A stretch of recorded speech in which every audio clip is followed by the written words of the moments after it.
Joshua Buatsi and Dan Azeez have walked very different paths throughout their boxing careers. Buatsi, the Olympic bronze medalist at Rio 2016, with high hopes ever since. Azeez took the opposite route, coming up through small hall shows and working his way incrementally through the different levels of boxing. Humble, down to earth and respectful, great role models for any up-and-coming boxer.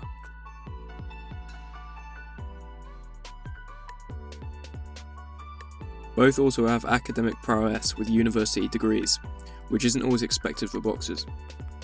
It's no wonder the pair became good friends through boxing, helping each other out with thousands of rounds of sparring. Buatsi's pro career began with a lot of hype, as does the career of every Olympic success story. Joshua made great progress with a string of knockout victories. It would be fair to say, however, that Buatsi didn't really have his first real test until he fought Craig Richards in May 2022, despite having already picked up the British title long before this. The Richards fight was a thriller, with Buatsi scoring a unanimous decision victory despite Richards having his say in many competitive rounds. Despite this fight, Buatsi's career stalled once again, eventually culminating in Buatsi rejoining Sky Sports under the Boxer promotional banner last year. Buatsi returned against Pavel Stepien in what was a very underwhelming fight despite another unanimous decision victory. It was only following this lackluster performance that the fight with Dan Azeez began to make some sense.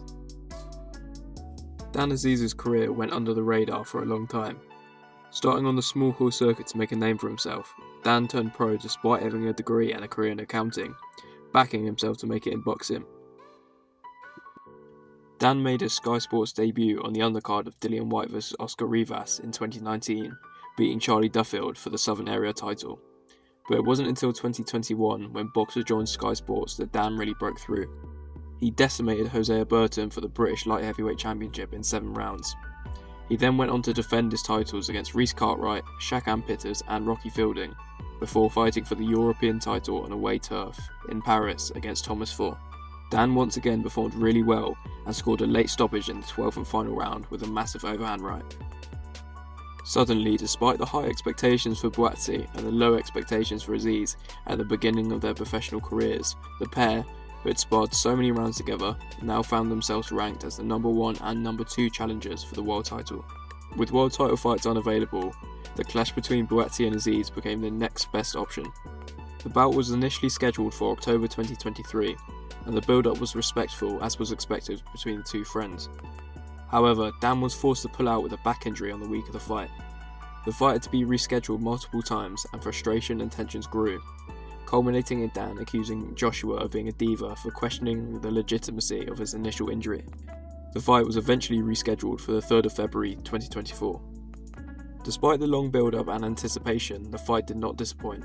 The pair went toe-to-toe in an old-school British dust-up. Dan had many good moments in the fight, but Buatsi was always able to keep some daylight between him on the scorecards.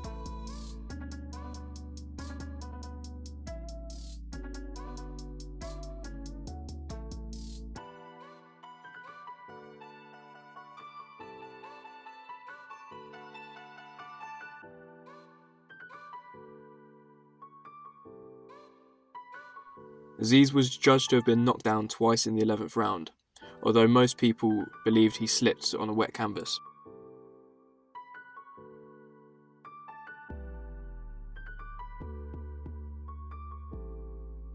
By the final round, Dan's brave resistance to Buatsi's growing pressure looked to be giving out, as he was rocked by a combination and stumbled towards the ropes. In what I truly believe was a moment of friendship, Buatsi let off some pressure, when he could have easily really hurt Azeez, and the fight went the distance.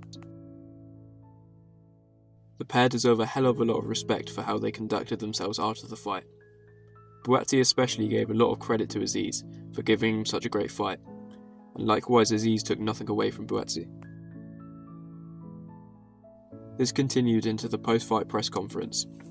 With the dust settled, these two warriors demonstrated that not everyone you fight is your enemy. Regarding the future, it looks as though Buatsi will go on to fight Anthony Yarde in what promises to be a great clash, whilst Bivol and Beterbiev fight for the undisputed crown. For Azeez, he still has a hell of a lot to give. Personally, I'd love to see him fight Craig Richards, who's just come back with a win, in what could potentially be another British classic.